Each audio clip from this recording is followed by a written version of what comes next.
अतीक अहमद के वो 5 फैसले जिन्होंने खत्म कर दिया 40 साल का साम्राज्य। कितनी संपत्ति का मालिक था अतीक, कौन बनेगा बेशुमार दौलत का वारिस। देवर और शौहर दफन हो गए, अंतिम दीदार के लिए क्यों नहीं आई शाइस्ता परवीन।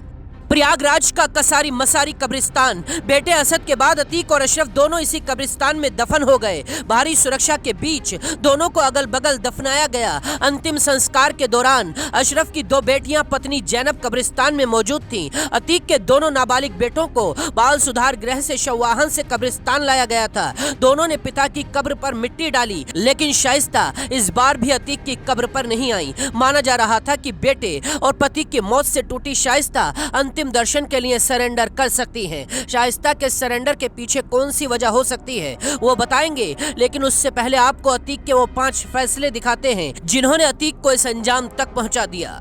फैसला नंबर 1, अतीक की जिंदगी की सबसे बड़ी गलती उमेश पाल की जान लेना साबित हुआ, जिसने अतीक का ही अंत करा दिया। फैसला नंबर 2, अतीक की दूसरी गलती ये थी कि अपराध की जिस राह पर वो खुद चला, परिवार और बेटों को भी उसी पर उतार दिया। फैसला नंबर 3, बाहुबल और ताकत के लिए अतीक ने ISI और अंडरवर्ल्ड डॉन तक से रिश्ते बना लिए थे। फैसला नंबर 4, चौथी और बड़ी गलती ये थी कि उमेश पाल के साथ साथ 2 सरकारी गनर को भी निशाना बना लिया गया था। फैसला नंबर 5, अतीक अपना साम्राज्य तो खड़ा करता गया था, लेकिन दुश्मनों की एक बड़ी फौज भी उसने अपने खिलाफ खड़ी कर डाली थी।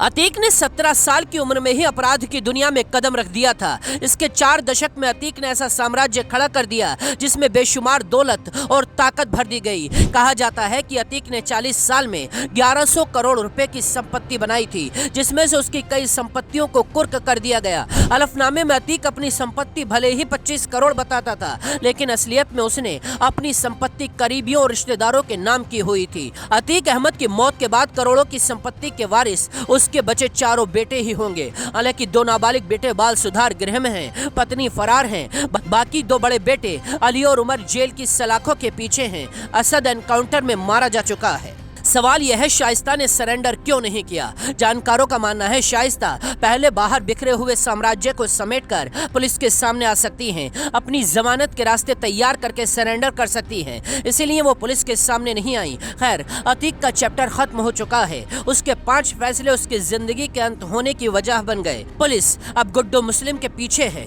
माना जा रहा है कि बहुत जल्द गुड्डू मुस्लिम भी पुलिस की गिरफ्त में होगा। बाकी खबरों के लिए देखते रहिए जनसत्ता.com।